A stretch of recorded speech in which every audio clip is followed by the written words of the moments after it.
I'm Larry Johnson. In this special 5-minute intelligence brief, we are going deep into the mechanics of the 2026 Gulf War. From the opening salvos of Operation Epic Fury to the catastrophic strikes on Kuwait that have the global economy on life support.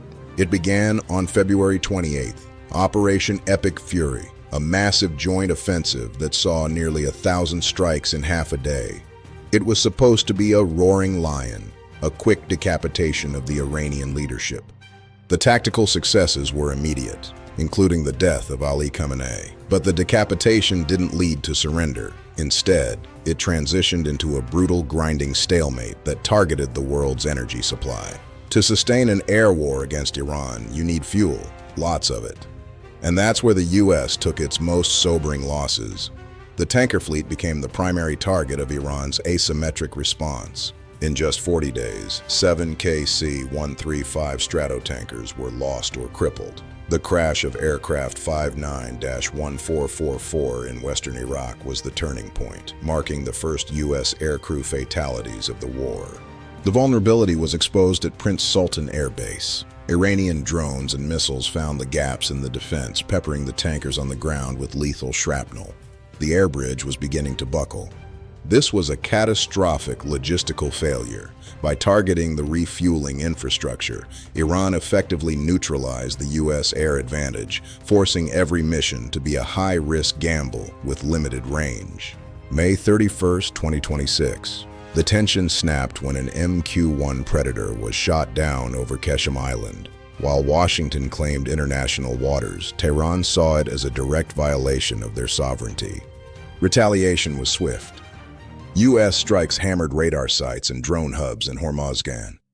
But this measured response only set the stage for Iran's most audacious move yet: the strike on Kuwait. Why Kuwait? Because Tehran believed the nation was the primary launch pad for the U.S. strikes. On June 1st, they decided to remove that launch pad from the equation entirely. 7 a.m. Gulf Standard Time.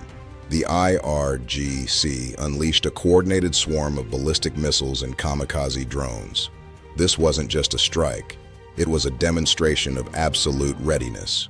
By mixing high-speed missiles with low-altitude drones, they overwhelmed the defenses. The volume of fire was too great. The interceptors simply ran out of targets to hit. The U.S. logistics hub in Kuwait took direct hits. 4 service members were wounded. The physical damage was significant, but the psychological blow to the regional alliance was even greater. Across Kuwait City, the sirens didn't stop. For the first time in decades, a Gulf monarchy found itself on the front lines of a direct state-on-state military engagement. Inside Kuwait, the response was a total security lockdown. Law number 13 was enacted, criminalizing any rumors or footage of the strikes, a 10-year prison sentence for a single social media post. Over 1,000 arrests were made across the GCC. The authorities weren't just fighting an external war, they were terrified of an internal collapse as the population realized the fragility of their security. The crackdown was fueled by AI-generated hoaxes and deepfakes designed to break public morale. This was a war of perceptions as much as it was a war of missiles. Kuwait then took the unprecedented step of mandatory conscription for all males. The era of the professional-only army in the Gulf had ended. Society itself was now being militarized. Then came the energy shock. Oil prices didn't just rise, they skyrocketed. Brent crude breached $120. The global supply chain, already fragile, began to disintegrate under the pressure. From New York to Tokyo, the impact was felt. This was the cost of the deadlock, a global economy held hostage by the strategic geography of the Persian Gulf. By June 2026, diplomacy was in a coma. Negotiations in Oman stalled as neither side could agree on the price of a ceasefire. The maximum pressure campaign had reached its logical, devastating conclusion. The map of the Middle East has been redrawn in blood and fire.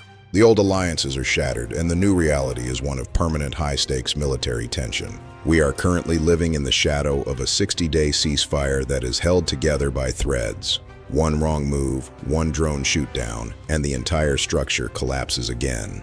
The 2026 conflict changed the world. We ignored the warnings, and we paid the price in blood and economic ruin. For now, the Gulf is quiet, but it is a silence born of exhaustion, not peace. Stay alert.